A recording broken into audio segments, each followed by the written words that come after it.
إن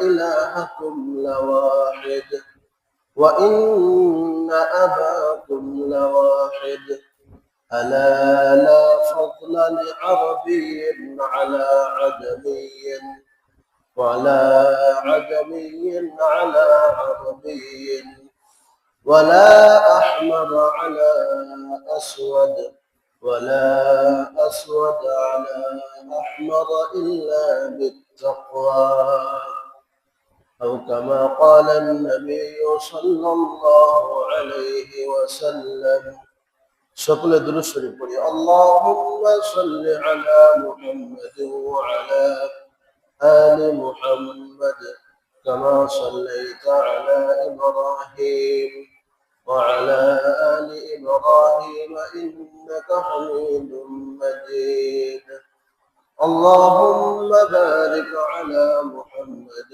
وعلى آل محمد كما باركت على إبراهيم وعلى آل إبراهيم إنك حميد مجيد الحمد لله আমরা সর্বপ্রথম সেই মহান রব্বে করিমের শাহী দরবারে শুকরিয়া জ্ঞাপন করি যিনি আমাদের সকলকে আজকে পহেলা মে এবং জিলকাদ মাসে আজকে শ্রমিক দিবসে দুনিয়ার সকল কাজকর্ম থেকে ফারেক করে জুমার 2 রাকাত ফরজ নামাজ আদায় করার উদ্দেশ্যে আগে ভাগে মসজিদে আগমনের তৌফিক দিয়েছেন সেই মহান রব্বে পাকের দরবারে শুকরিয়া জ্ঞাপন করি আলহামদুলিল্লাহ। দুরূদ ও সালাম পেশ করি মানবতার মুক্তির দূত জনাবে মুহাম্মদ রাসূলুল্লাহ সাল্লাল্লাহু আলাইহি ওয়াসাল্লামের উপর, যিনি চাবুকের নিচ থেকে শ্রমিকদেরকে উদ্ধার করে ভাইয়ের মর্যাদা দিয়েছেন। সকলে বলি সাল্লাল্লাহু আলাইহি ওয়াসাল্লাম। তো আজকে আমরা সকলে অবগত আছি 1447 হিজরি সনের জিলকাদ মাস এবং 2026 সালের পহেলা মে আন্তর্জাতিক শ্রমিক দিবস। তো আজকে এই দিনে কি কি ঘটনা ঘটেছিল এবং শ্রমিক সম্পর্কে, শ্রমিকদের অধিকার সম্পর্কে আল্লাহ রসুল আমাদেরকে কি কি বার্তা দিয়েছেন আমরা কোরআন এবং সুন্নাহ থেকে জানার চেষ্টা করব ইনশাআল্লাহ। তো আজকে বিশ্ব শ্রমিক দিবস 1886 সালের আজকের এই দিনে আমেরিকার শিকাগো শহরে শ্রমিকদের কর্মঘণ্টা 8 ঘন্টা নির্ধারণ এবং তাদের অন্যান্য অধিকারের বিষয়ে একটি আন্দোলন হয়। সেখানে ওই সময়ের যারা শাসক গোষ্ঠী ছিল তারা সেই আন্দোলনকে দমন করার জন্য পুলিশকে গুলি চালানোর নির্দেশ দেয় এবং সেখানে কমপক্ষে 6 জন শ্রমিক তারা নিহত হয়। এরপর 1889 সালের জুলাই মাসে এই পহেলা মেকে আন্তর্জাতিক শ্রমিক দিবস হিসেবে স্বীকৃতি দেওয়া হয়। তো সেই থেকে নিয়ে এই প্রায় 137 বছর যাবত এই শ্রমিক দিবস বিশ্বের অনেক দেশেই, প্রায় সকল দেশেই বলা যায় এটা আন্তর্জাতিক শ্রমিক দিবস হিসেবে পালিত হচ্ছে। তো আমরা আজকে কোরআন এবং সুন্নাহ থেকে জানার চেষ্টা করব ইসলাম আসার পূর্বে শ্রমিকদের কি অধিকার ছিল, তাদেরকে সমাজে কি হিসেবে তাদেরকে দেখা হতো, কি হিসেবে তাদেরকে ট্রিট করা হতো এবং ইসলাম আসার পর শ্রমিকদেরকে কি কি অধিকার দিয়েছে এটা আমরা আজকে আল্লাহ রসুলের অমীয় বাণী হাদিস শরীফ থেকে জানার চেষ্টা করবো ইনশাআল্লাহ। তো সর্বপ্রথম কোরআনে কারীমের সূরাতুল কসসের 26 থেকে নিয়ে 28তম আয়াত, এই 3 আয়াতে হযরত মুসা আলাইহিস সালাম যখন ইসরায়েল এবং ওই সময় যে শাসক ছিল ফিরআউন তার অত্যাচারে অতিষ্ঠ হয়ে তিনি যখন মাদায়েন শহরে গমন করেছিলেন হযরত শুআয়ব আলাইহিস সালামের কাছে আল্লাহ তাআলার নির্দেশে, তখন শুআয়ব আলাইহিস সালামের 2 কন্যা সন্তান ছিলেন। তাদের মধ্যে একজনের সঙ্গে মুসা আলাইহিস সালামের বিবাহ বন্ধনে আবদ্ধ হযরত শুআয়ব আলাইহিস সালাম করেছিলেন এবং পারিশ্রমিকের বিনিময়ে তাকে 8 বছর এবং তাদের চুক্তির ভিত্তিতে 10 বছর তাকে পারিশ্রমিক হিসেবে তিনি হায়ার করেছিলেন মুসা আলাইহিস সালামকে। সেই ঘটনা এবং তাদের উভয়ের মাঝে মনিব এবং ওই সময় মুসা আলাইহিস সালাম যেহেতু তার একজন পারিশ্রমিক প্রাপ্ত একজন কর্মচারী ছিলেন, তো সেই হিসেবে তাদের দুইজনের মাঝে কি কথোপকথন হয়েছিল, আল্লাহ তাআলা আমাদের সেখান থেকে কি শিক্ষা রেখেছেন এ সম্পর্কে আমরা জানবো ইনশাআল্লাহ। আল্লাহ তাআলা কোরআনে কারীমের সূরাতুল কসসের 26 নম্বর আয়াতে আল্লাহ তাআলা হযরত শুআয়ব আলাইহিস সালামের দুই কন্যা সন্তান ছিলেন, তারা তার পিতা হযরত শুআয়ব আলাইহিস সালামকে নির্দেশ দিলেন, তাকে পরামর্শ দিলেন, ইয়া আবাতিস্তাজির ইন্না খায়রা মান ইস্তাজারতাল কাওয়িয়ুল আমিন।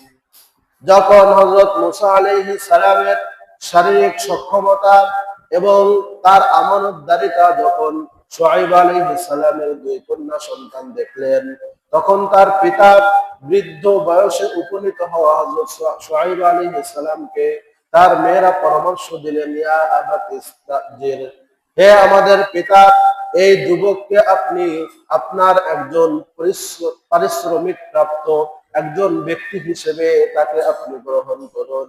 ইন্না খায়রা মান ইস্তাজারতাল কাওয়িয়ুল আমিন। কারণ পরিশ্রমী ওই সকল ব্যক্তি যাদের মধ্যে আমানতদারিতা রয়েছে এবং যাদের মধ্যে শারীরিক সক্ষমতা রয়েছে, তারাই হলো সমাজের সবচেয়ে ভালো পরিশ্রমী, ঠিক না? শ্রমিকদের মধ্যে অনেকে আছে না, তারা দুই নম্বরই করে, আছে কিনা? তার মনিবের যে সম্পদ রয়েছে সেখান থেকে সুযোগ পাইলেই সরানোর চেষ্টা করে, আছে কিনা? এমন শ্রমিকও আমাদের সমাজে রয়েছে।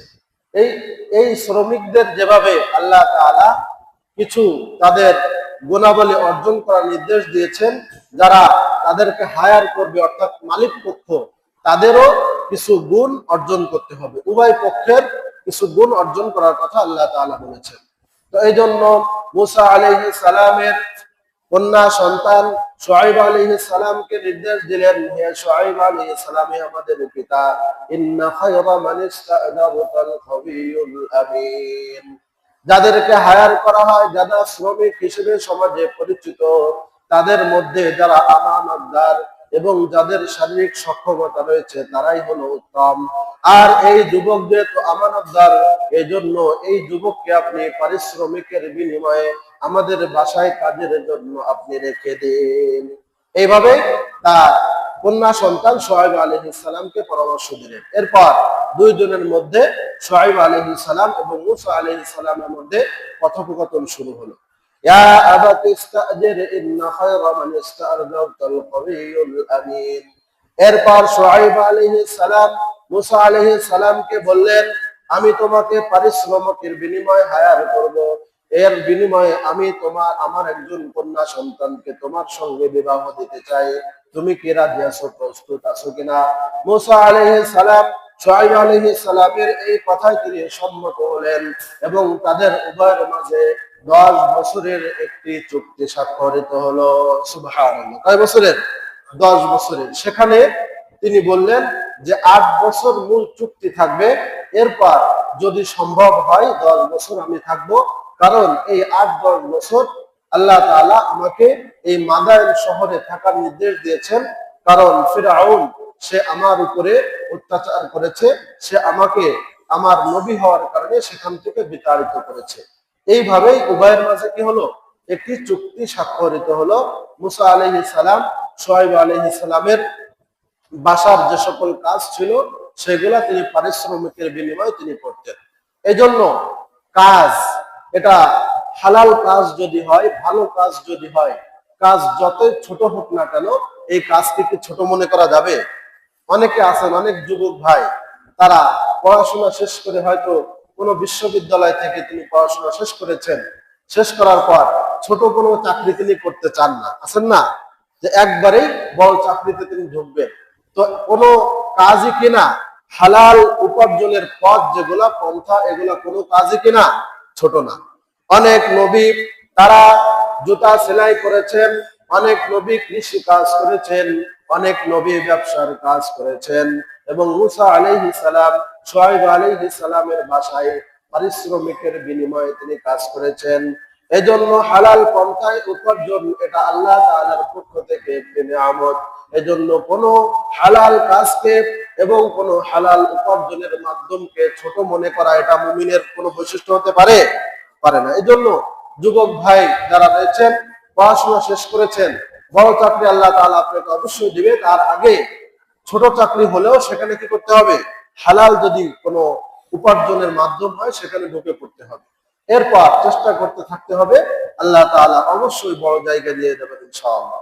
তো এই আয়াতের মধ্যে মুসা আলাইহিস সালাম তিনিও যে পারিশ্রমিকের বিনিময়ে কাজ করেছেন, নবীরাও পারিশ্রমিকের বিনিময়ে কাজ করেছেন, সেই দিক থেকে বাংলায় কি বলা হয়, যারা পারিশ্রমিকের বিনিময়ে তাদেরকে কি বলা হয়, শ্রমিক বলা হয়।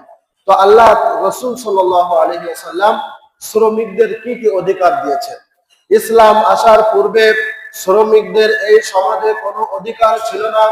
আমরা হযরত বিলাল রাদিয়াল্লাহু তাআলা আনহুর ঘটনা থেকে আমরা জানতে পারি, যখন ইসলাম আসার পর তিনি আল্লাহ রাসূলের কাছে বায়আত হয়ে তিনি যখন ইসলাম ধর্ম গ্রহণ করলেন, তার যে মনিব ছিল উমাইয়া ইবনে খালফ, ওই উমাইয়া হযরত বিলাল রাদিয়াল্লাহু তাআলা আনহুর উপর অকথ্য নির্যাতন শুরু করলো। উত্তপ্ত বালির মধ্যে, মরুভূমির মধ্যে তার বুকের উপর পাথর চাপা দিয়ে ওই রোদের মধ্যে উত্তপ্ত বালির উপরে রেখে দিত। তার নিচের থেকে চামড়া গলে গলে মরুভূমির মধ্যে একাকার হয়ে যেত, কিন্তু তার মুখ দিয়ে একটাই শব্দ বের হতো, চিল্লায় বলেন তিনি কে? আল্লাহ আহাদ, আহাদ এই শব্দ তার মুখ থেকে বের হতো যে আল্লাহ এক, আল্লাহ এক।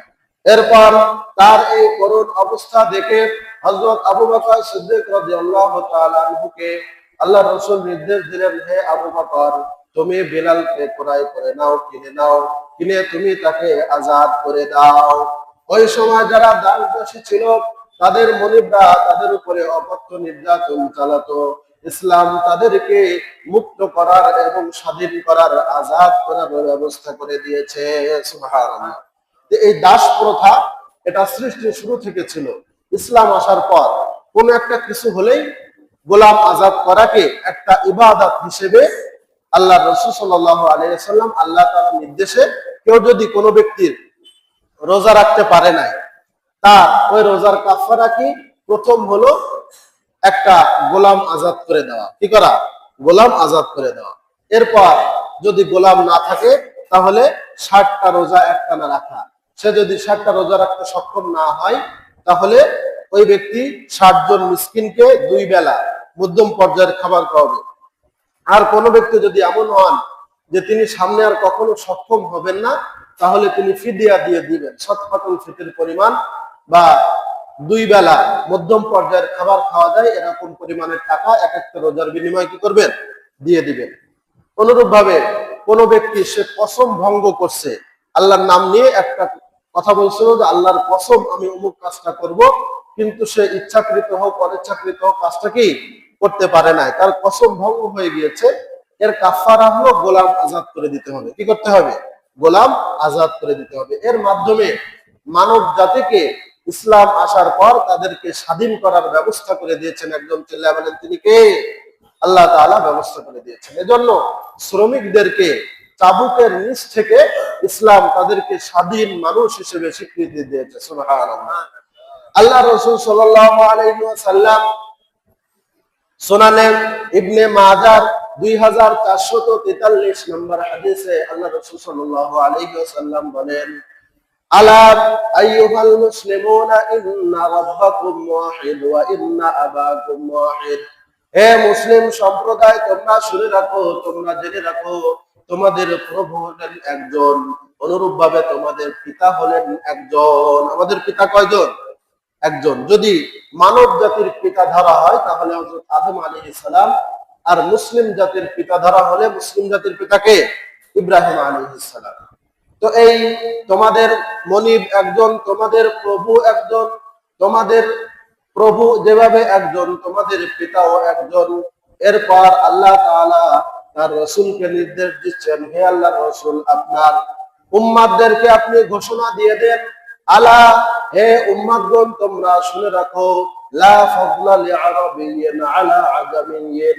কোন আরব দেশের অধিবাসীর কোন আরবের উপরে, যারা আরব দেশের বাইরে যারা বসবাস করে তাদের উপরে কোনো মর্যাদা নেই। ওয়ালা লিআরাবিন আলা আরাবিন, অনুরূপ ভাবে যারা আরব দেশের বাইরে অবস্থান করে তাদের, যারা আরব দেশে অবস্থান করে মধ্যপ্রাচ্যে যারা বসবাস করে তাদের উপরে কোনো মর্যাদা নেই, কোনো সম্মান নেই। অনুরূপ ভাবে আল্লাহ রাসূল এরপর ইরশাদ করেন ওয়ালা লিআহমার আলা আসওয়াদ, যে ব্যক্তি দেখতে অনেক সুন্দর, যার চামড়া সাদা, যায় ফর্সা মানুষ, তার জন্য কালো ব্যক্তির উপরে, যে ব্যক্তি শ্বেতাঙ্গ, ওই ব্যক্তির, ওই কৃষ্ণাঙ্গ ব্যক্তির উপরে কোনো মর্যাদা নেই। ওয়ালা লিআহমার আলা আসওয়াদ ওয়ালা লিআসওয়াদ আলা আহমার, অনুরূপ ভাবে যে ব্যক্তি কৃষ্ণাঙ্গ ওই ব্যক্তির কোন শ্বেতাঙ্গ ব্যক্তির উপরে কোনো মর্যাদা নেই ইল্লা বিত্তাকওয়া।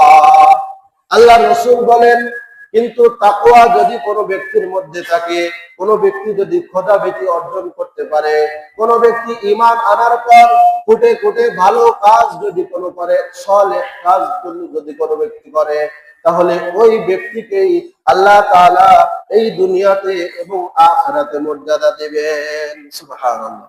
তাহলে বোঝা গেল পশ্চিমা বিশ্ব যারা আমাদেরকে মানবাধিকার শেখায়, সেখানে এখনো শ্বেতাঙ্গ রেস্টুরেন্ট আলাদা রয়েছে, কৃষ্ণাঙ্গ রেস্টুরেন্ট কি রয়েছে? আলাদা রয়েছে। অর্থাৎ যারা সাদা চামড়ার তাদের জন্য আলাদা রেস্টুরেন্ট, আলাদা হোটেল এবং আলাদা পার্ক।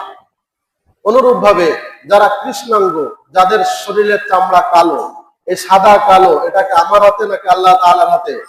কার হাতে? এটা কোনো মর্যাদা বা সম্মানের মাপকাঠি কি হতে পারে?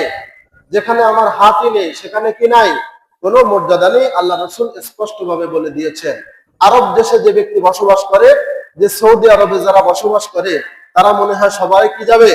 জান্নাতে যাবে। আর বাংলাদেশে যারা বসবাস করে সবাই কি জাহান্নামে যাবে? এরকম কোনো কথা আছে? আল্লাহ রাসূল স্পষ্ট বলে দিয়েছে। এমনকি ফাতেমা রাদিয়াল্লাহু তাআলা আনহাকে আল্লাহ রাসূল বলেছেন, হে ফাতেমা, তোমার পিতা নবী, সর্বশ্রেষ্ঠ নবী এবং রাসূল, এই আশায় তুমি বসে থেকো না, বরং তুমি আমল করো। এমন ভাবে আল্লাহ রাসূল আরো বলেছেন, আলা, যদি আমার পিতামা, লাউ আন্না ফাতিমা বিনতে মুহাম্মদ সারাকাত লাকাতাতু ইয়াদাহা, ন্যায়পরায়ণতার শীর্ষ পর্যায়ে রাসূল ছিলেন যে আমার মেয়ে ফাতেমা যদি চুরি করে তাহলে আমি মুহাম্মদ তার হাত কাটতে বিন্দু মাত্র দ্বিধাবোধ করব না। সুবহানাল্লাহ। এটাই হলো ন্যায়পরায়ণতা। ইসলাম শ্রমিকদেরকে কোথা থেকে কোথায় নিয়ে এসেছে? নবীর মেয়ে, এজন্য সে আগে আগে জান্নাতে যাবে এজন্য না, তারা আমল করেছেন এজন্য আল্লাহ তাআলা তাদেরকে মর্যাদা দিয়েছেন। তারা কি কষ্ট তারা করেছেন ওই জাহেলি যুগে, যখন এই দুনিয়ায় মানুষ ছিল কিন্তু মনুষ্যত্ব কারোর মধ্যে ছিল না, এজন্য অন্ধকার যুগ বলা হয়। সেই যুগের থেকে মানবাধিকার ইসলাম আমাদেরকে শিখিয়েছে। পশ্চিমা বিশ্ব যারা আমাদেরকে মানবাধিকার শেখাতে চায়, সেখানে গেলেও দেখা যাবে যে তাদের শ্বেতাঙ্গ সাদা ধবল মানুষদের জন্য রেস্টুরেন্ট, হোটেল, পার্ক এবং পাবলিক বাস, ট্রেন সব আলাদা আলাদা। অনুরূপ ভাবে কৃষ্ণাঙ্গ যারা, তাদের জন্য কি আলাদা আলাদা। এবং দাস প্রথা এখনো সেখানে প্রচলিত রয়েছে। যারা ওই আফ্রিকা থেকে যারা আসে, কৃষ্ণাঙ্গ যারা, তাদেরকে বিভিন্ন ভাবে তারা শারীরিক মানসিক নির্যাতন করে। ভারতীয় উপমহাদেশ তো কি করে গিয়েছে? শাসন করে গিয়েছে অনেক বছর। আমাদেরকে গোলামের জিনজিরে আমরা ছিলাম 190 বছর। তো এই জন্য ইসলাম মানুষকে অধিকার দিয়েছে, শ্রমিকদেরকে কি করেছে? অধিকার দিয়েছে। অনুরূপ ভাবে অন্য এক হাদিসে সহিহ বুখারী শরীফের 30 নম্বর হাদিসে আল্লাহ রাসূল ইরশাদ করেছেন, হে মানব সকল, তোমরা শুনে রাখো, আ'তুল আজীরা আজরাহু ক্বাবলা আন ইয়াজিফা আরাকু, কোন শ্রমিকের ঘাম শুকানোর পূর্বে তার পারিশ্রমিক তুমি পরিশোধ করে দাও। সুবহানাল্লাহ। ইসলাম কি অধিকার দিয়েছে? অনেকে আছেন যে কাজ করানোর সময় একেবারে টাইট করে তার দিয়ে কাজ আদায় করা হয়, এরপর যখন টাকা দেওয়ার সময় হয় হাঁটতে হাঁটতে ওই শ্রমিকের জুতার তলা ক্ষয় হয়ে যায়। চিল্লা বলেন ঠিক কিনা? এমন লোক আছে না? আজ না কাল, কাল না পরশু, পরশু না তরশু, এভাবে ঘোরানো হয়। অথচ সহিহ বুখারী শরীফের 30 নম্বর হাদিস আল্লাহ রাসূল স্পষ্ট ভাবে বলে দিয়েছেন, আ'তুল আজীরা আজরাহু ক্বাবলা আন ইয়াজিফা আরাকু, কোন শ্রমিকের ঘাম শুকানোর পূর্বেই, অর্থাৎ কাজও শেষ, তার পারিশ্রমিকও কি করতে হবে, দিয়ে দিতে হবে। ইসলাম এই অধিকার শ্রমিকদেরকে দিয়েছে।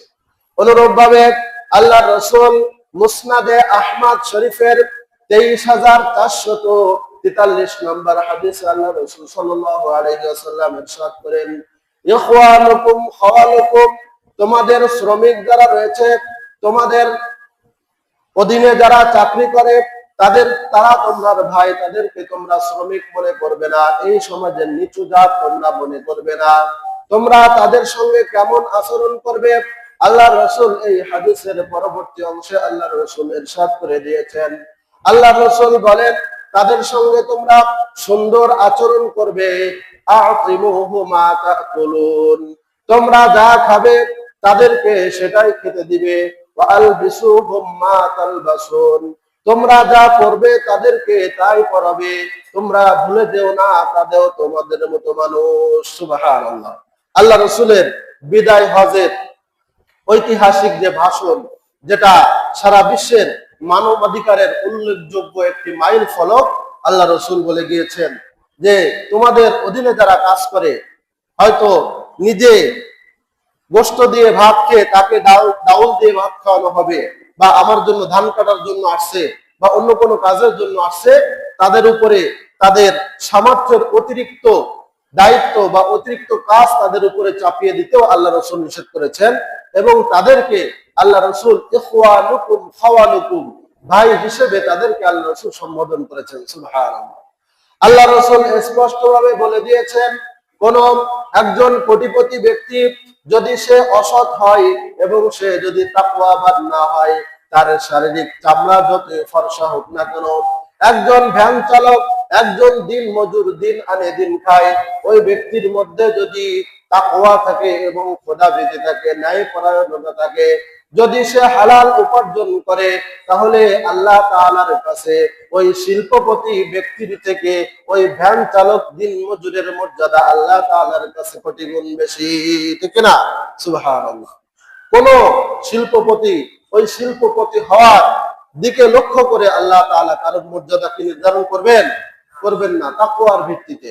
এই জন্যই হযরত বিলাল রাদিয়াল্লাহু তাআলা আনহু, তিনি আফ্রিকা থেকে এসেছিলেন, সামাজিক দিক থেকে নিচু বংশের ছিলেন, কিন্তু আল্লাহ রসুল যখন মেরাজে গিয়েছেন, মেরাজে যাওয়ার পর জান্নাতের মধ্যে আল্লাহ রসুল একজনের খড়গের আওয়াজ শুনলেন।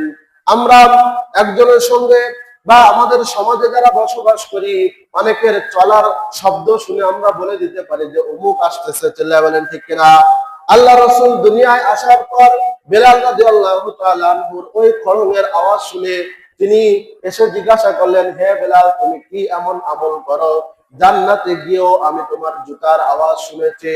আল্লাহ রসুলকে বিলাল রাদিয়াল্লাহু তাআলা আনহু বললেন, হে আল্লাহর রসুল, আমি প্রত্যেকদিন উযুর পরে 2 রাকাত করে নামাজ পড়ি এবং আল্লাহ তাআলাকে এবং আপনাকে আমি মন থেকে মুহাব্বত করি এবং ভালোবাসি। সুবহানাল্লাহ।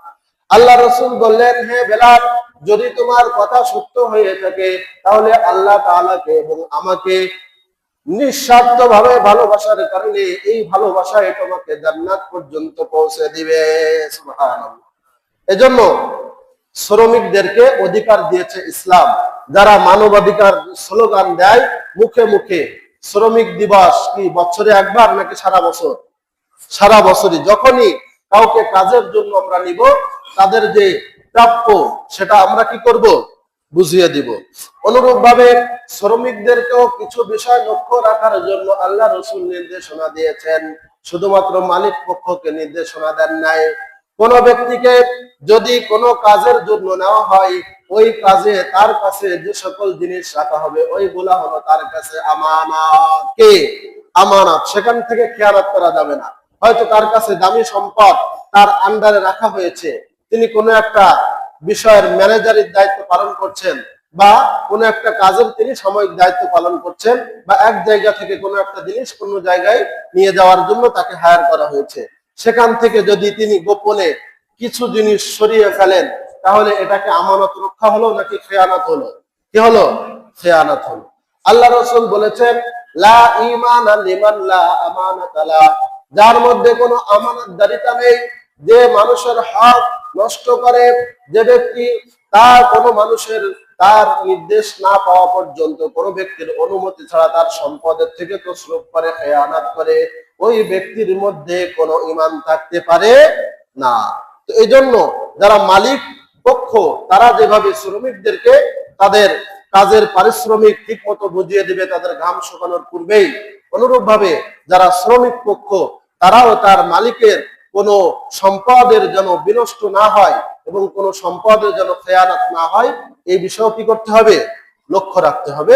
এইভাবেই আমাদের সমাজটি আস্তে আস্তে কি হবে, সামনের দিকে এগিয়ে যাবে। অন্যথায় যদি দুর্নীতি এই সমাজে একের পর এক চলতে থাকে তাহলে সামনের দিকে কি আগানো যাবে? যাবে না। শ্রমিক